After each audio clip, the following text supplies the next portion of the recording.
नमस्कार प्यारे दोस्तों, स्वागत है आप सभी का आपके अपने YouTube चैनल जीएसपी एजुकेशन अड्डा पर। आरआरसी ग्रुप डी का जो एग्ज़ाम भी चल रहा है उसके लिए बहुत ही इंपॉर्टेंट क्वेश्चन आपके साइंस से केमिस्ट्री से लेके आए हैं। ठीक है ना। तो केमिस्ट्री का जो ये क्वेश्चन है जो आपके आरआरसी ग्रुप डी में बहुत ही अति संभावना है इस क्वेश्चन को पूछे जाने की। और आगे भी आपका एग्ज़ाम है जो कि साइंस से क्वेश्चन पूछे जाएंगे आपका यूपी ट्रिपल एससी पेट से। ठीक है। तो ये एक एक पार्ट डेली एक एक पार्ट आएगा आपका। ठीक है ना। और आप इस क्वेश्चन को आप करते चलिएगा। ये डेली इस क्वेश्चन से मतलब यहाँ इस सीरीज से कोई क्वेश्चन बाहर नहीं जाएगा। ठीक है। तो अभी हमने शुरू किया है आपका, यहाँ से देखिएगा, हमने अभी आपके लिए शुरू किया है केमिस्ट्री से। ठीक है। तो केमिस्ट्री के बाद फिर आपका साइंस, उसके बाद भौतिक विज्ञान भी चलेगा और आपका जीव विज्ञान भी चलेगा। ठीक है ना। तो आज का ये जो पहला क्वेश्चन है केमिस्ट्री का, आपका पदार्थों की प्रकृति एवं संगठन पर आधारित प्रश्न है। ठीक है। यहाँ पे सिर्फ मोस्ट इम्पॉर्टेंट 30 क्वेश्चन लिए गए हैं और तीसों क्वेश्चन बहुत ही अति महत्वपूर्ण है। ठीक है। पिछले एग्जाम में आए हुए भी हैं और आने वाले एग्जाम में भी आएंगे ही निश्चित रूप से। ठीक है। तो आपको क्या करना है, इस क्वेश्चन को धीरे धीरे हम क्वेश्चन एक एक क्वेश्चन पढ़ते चलेंगे और उस क्वेश्चन से संबंधित जो भी और अन्य सवाल भी हों वो भी समझाते चलेंगे। ठीक है ना। तो सबसे पहला क्वेश्चन आपके सामने ये रहा। ठीक है। पहला क्वेश्चन कह रहा है कि एक ही प्रकार का परमाणु निम्न में से किस में मिलता है। तो एक ही प्रकार का जो परमाणु है वो हमेशा मिलता है। ऑप्शन कह रहा है कि खनिज यौगिक। ठीक है। खनिज यौगिक। ठीक है। खनिज मिश्रण और इनमें से कोई नहीं। और आपका ऑप्शन है प्राकृतिक तत्व। जो प्राकृतिक तत्व होता है यही आपका सही आंसर है। तो हो जाएगा एक ही प्रकार का परमाणु निम्न में से किस में मिलता है। तो ऑप्शन हो जाएगा आपका प्राकृतिक तत्व, सी नंबर। नेक्स्ट क्वेश्चन पे चले तो कह रहा है कि दो या दो से अधिक तत्वों की मात्रा में विचार से एक निश्चित अनुपात में संयोग करने से बना पदार्थ कहलाता है। तो ध्यान से देखिए, दो या दो से अधिक ना, ठीक है, तत्व हैं और तत्वों को मिलाकर एक निश्चित अनुपात में अगर मिलाया जाता है, यहाँ देखिए यहाँ लिखा है ना, एक निश्चित अनुपात में मिलाया जाता है, तो उनसे जो उनके संयोग से जो मिलता है, ठीक है, वो मिलता है, उससे कहते हैं हम यौगिक। ठीक है। और यही चीज़ अगर निश्चित अनुपात में ना हो तो हम उसे मिश्रण कहते हैं। ठीक है। तो यहाँ पे एक निश्चित अनुपात की बात कर रहा है, इसलिए ऑप्शन नंबर हो जाएगा बी। ठीक है। तो हो गया आपका ऑप्शन नंबर बी। तो हम क्या कहेंगे कि दो तत्वों के, ध्यान दीजिएगा, दो या दो से अधिक तत्वों के एक निश्चित अनुपात से, ठीक है ना, दोनों अलग अलग तत्व हैं और दोनों अलग अलग तत्वों को एक निश्चित अनुपात में मिलाकर एक ही चीज़ बनेगी, उसको कहेंगे यौगिक। ठीक है। अगर यही तत्व क्या होगा कि निश्चित अनुपात नहीं होगा, किसी भी अनुपात में मिला दिया जाएगा, तो वो जो बनेगा वो कहलाएगा आपका मिश्रण। ठीक है। तो हम सवाल नंबर 3 पे चलते हैं। 2 तक सवाल हो गया। ठीक है। सवाल नंबर 3 कह रहा है दो या दो से अधिक शुद्ध पदार्थों किसी भी अनुपात में मिला देने पर क्या बनता है। तो वो बनता है मिश्रण, जो कि अभी हमने डिस्कस कर चुके हैं। ठीक है। सवाल नंबर 4 पे चलते हैं। सवाल नंबर देखिए 4 क्या कह रहा है। तो देखिएगा सवाल नंबर 4 क्या कह रहा है कि ऐसे तत्व जिनमें धातु और अधातु दोनों के गुण पाए जाते हैं। ठीक है ना। ऐसे तत्व जिनमें धातु और अधातु दोनों के गुण पाए जाते हैं उन्हें क्या कहलाते हैं। ठीक है। उन तत्वों को क्या कहा जाता है। तो उन तत्वों को कहा जाता है उपधातु। ठीक है ना। उन तत्वों क्या कहा जाता है, उपधातु। जैसे आपका हो गया जर्मेनियम, हो गया सिलिकॉन, हो गया। ठीक है। तो इसमें इन तत्वों में क्या होता है, धातु और अधातु दोनों के गुण पाए जाते हैं। ठीक है। तो सवाल नंबर 5 में चलते, कह रहे कि निम्नलिखित में से कौन धातु, निम्नलिखित में से कौन धातु होते हुए भी विद्युत का कुचालक है। विद्युत का क्या है, कुचालक। विद्युत मतलब वहां से प्रभावित नहीं हो सकती उसमें से। ठीक है। तो वो ऑप्शन नंबर है आपका पहला है टिन। ठीक है। कॉपर, फिर लेड, फिर निकेल। तो ये जो चारों ऑप्शन दिए गए वो क्या है, धातु हैं। और इसमें जो कुचालक इन तीनों में बहेगा, एक में नहीं बहता है, तो ऑप्शन नंबर सी है। लेड में जो है विद्युत क्या है का प्रभाव नहीं होता है। ठीक। सवाल नंबर 6 पे चले तो निम्नलिखित में से किस अधातु में धातुई चमक पाई जाती है। तो आप जानते हैं कि धातु में सभी धातुओं में क्या होता है कि धातु में चमक पाई जाती है और अधातु में चमक नहीं पाई जाती है। तो ये यहाँ पे कह रहा है कि किस अधातु में धातुई चमक पाई जाती है, एक अपवाद है। ठीक है। तो वो आपका ऑप्शन नंबर हो जाएगा। ठीक है ना। ये ग्रेफाइट में भी पाया जाता है और आयोडीन में भी पाया जाता है। तो ऑप्शन नंबर सी हो जाएगा इसका। ठीक है। उपयुक्त दोनों।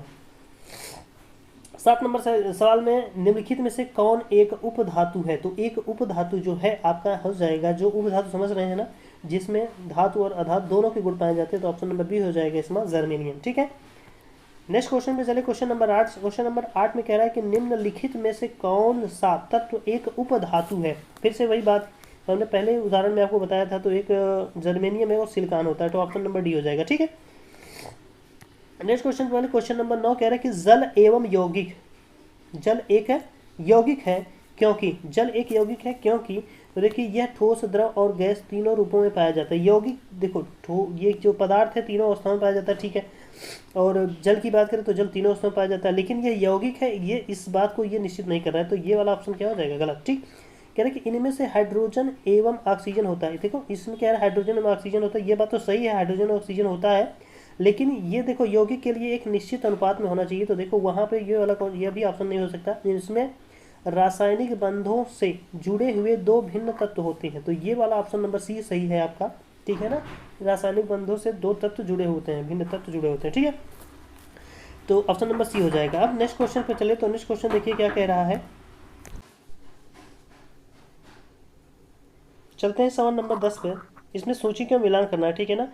तो सूची मिलान करने के लिए देखिए आपके पास ऑप्शन क्या क्या दिख रहा है। तो को हीरा, हीरा किससे बना होता है, तो हीरा आप जानते हैं कि कार्बन का ये प्रूफ है, ठीक है।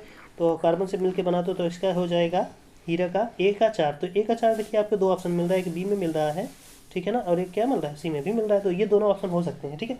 रही बात संगमरमर की, तो संगमरमर ये जो चूना पत्थर होता है ये मिला होता है, इसमें कैल्शियम कार्बोनेट से मिलकर बना होता है। तो देखिए यहाँ पे कैल्शियम ऑप्शन ए हो जाएगा, ठीक है। तो बी का 1 हो जाएगा, तो बी का 1 ऑप्शन नंबर आपको किस में मिल रहा है, बी में मिल रहा है, तो यही बी वाला ऑप्शन सही हो जाएगा। और दूसरे की बात करें तो ये देखो रेत है, रेत आपका क्या है, रेत सिलिका से होता है, ठीक है, तो सिलिकन से बनाएगा। मार्डक की बात करें तो ये आपका हो जाएगा एल्यूमिनियम से। तो ऑप्शन नंबर 20 का सही है। ये देखिए यूपी पीसीएस 1999 में पूछा गया क्वेश्चन था। आगे चलते हैं सवाल नंबर 11, ठीक है। देखिएगा सवाल नंबर 11, सवाल नंबर 11 में क्या कहा जा रहा है, कह रहा है कि निम्नलिखित में से किस पदार्थ में ऑक्सीजन नहीं है। तो ऑक्सीजन किस में नहीं है, तो ध्यान दीजिएगा सीमेंट में ऑक्सीजन होता ही है, चूंकि ये देखें इसमें मिल के इसमें बालू वो मिलाते हैं, ठीक है। मिट्टी के तेल की बात करें तो मिट्टी के तेल में ऑक्सीजन नहीं होता, ये तेल ही होता है, ठीक है, तो इसमें ऑक्सीजन नहीं होता है, तो मिट्टी का तेल ऑप्शन नंबर सी हो जाएगा।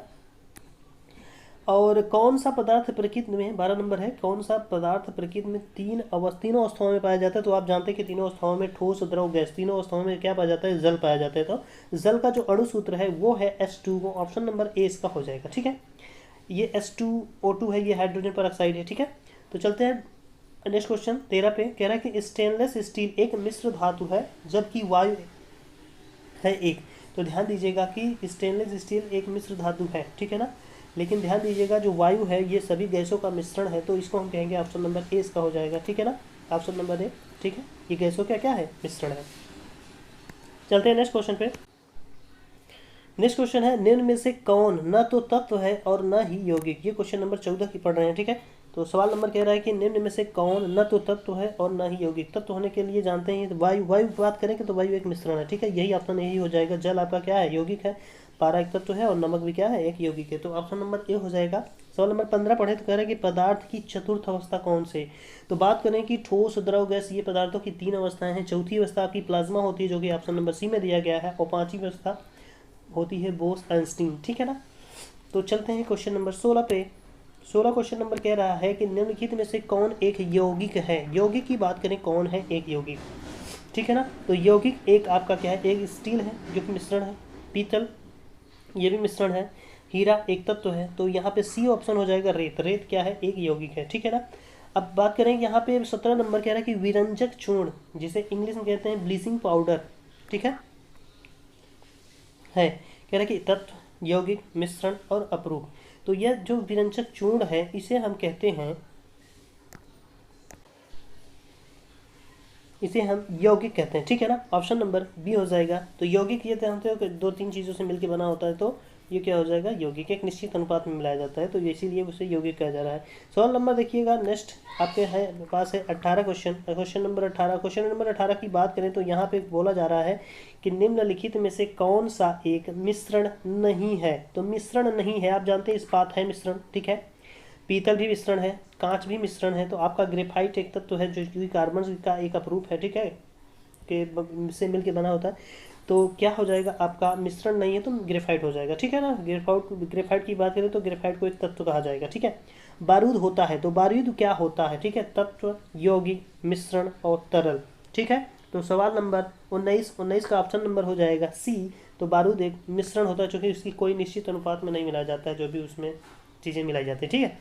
कोयला की बात करें तो कोयला एक तत्व है चूंकि कार्बन से मिलकर बना होता है, तो ऑप्शन नंबर ए हो जाएगा, ठीक है। क्वेश्चन नंबर 21 चले, हीरा, हीरा एक तत्व है जो कि कार्बन का ही अपरूप है, तो ऑप्शन नंबर ए हो जाएगा। ये भी एक क्या है, तत्व है। ठीक है, क्वेश्चन नंबर 22 की बात करें तो विश्व का प्रत्येक पदार्थ अत्यंत, देखो यहाँ पे बोला गया कि विश्व का प्रत्येक पदार्थ अत्यंत सूक्ष्म कणों से मिलकर बना होता है। यह सर्वप्रथम किसने कहा था, तो ये सर्वप्रथम कहा था, ऑप्शन है डाल्टन ने, कड़ात ने, रदरफोर्ड ने, एवोगाड्रो ने। ठीक है, तो आपका आंसर हो जाएगा बी, कड़ात ने। ठीक है, निम्नलिखित में से यौगिक कौन सा है, तो यौगिक कौन सा है, तो यौगिक ध्यान से देखिए, पारा, पारा तो एक तत्व है। ठीक है ना, ओजोन की बात करें तो ओजोन O3 मतलब 3 ऑक्सीजन होता है। ठीक है, तो ये हो नहीं सकता। ठीक है, ये भी क्या कहा जाएगा, ये एक तत्व ही है। ठीक है, जो कि यौगिक होने के लिए 2 भिन्न कण होने चाहिए। ठीक है, वायु, वायु क्या है, एक मिश्रण है, तो ये भी नहीं होगा। बात करें अमोनिया की, तो अमोनिया ही आपका आंसर सही हो जाएगा। अमोनिया क्या है, एक यौगिक है। ठीक है, क्वेश्चन नंबर 24 की बात करें तो 24 में ध्यान दीजिएगा, कह रहा है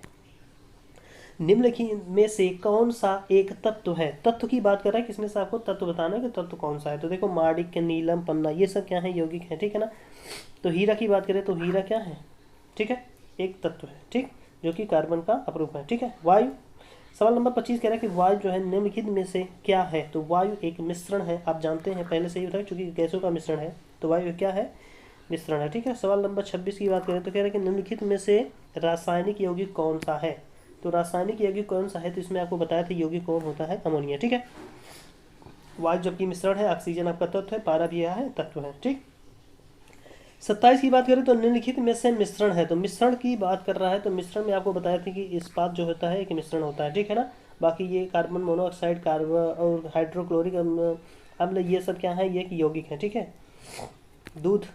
ठीक है, चलते हैं नेक्स्ट सवाल पे। क्वेश्चन नंबर 28 कह रहा है कि शुद्ध तत्व कौन सा है, तो इनमें शुद्ध तत्व की बात करें तो शुद्ध तत्व इसमें सोडियम है। सोडियम चूंकि एक तत्व है, किसी और तत्वों से नहीं मिलकर नहीं बना है, तो सिंगल एक ही तत्व है इसमें। ठीक है, सोडियम आपका आंसर हो जाएगा।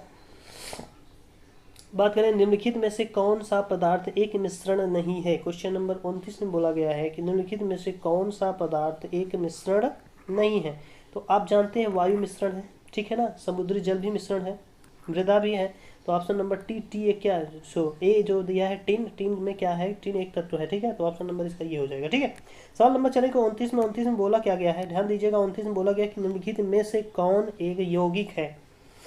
ठीक है, यौगिक की बात करें तो यौगिक आपका कौन सा है, अमोनिया है। ऑप्शन नंबर जो डी में दिखाई दे रहा है। ठीक है ना, ऑप्शन नंबर डी में जो दिखाई दे रहा है वही क्या है, ठीक है, तो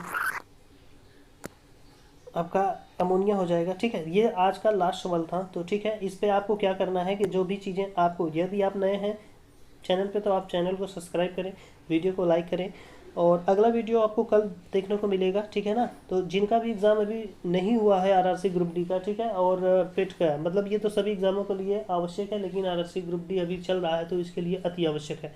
ठीक है, तो साइंस से चूँकि 25 से 30 क्वेश्चन आने, साइंस से 25 क्वेश्चन आने वाले हैं, तो बिल्कुल भी आप इन सवालों को करते चलिए, एक बार सरसी निगाह से देखते चलिएगा। ठीक है ना, तो आपका यहाँ से बाहर नहीं जाएगा। ठीक है, जिनका भी एग्ज़ाम हो चुका है और जिनका एग्ज़ाम नहीं हुआ है वो भी देखते रहे, जिनका एग्ज़ाम हो चुका है वो भी देखें, क्योंकि आगे आने वाले एग्ज़ामों में भी ये आने वाला है। ठीक है, थैंक यू फॉर वॉचिंग।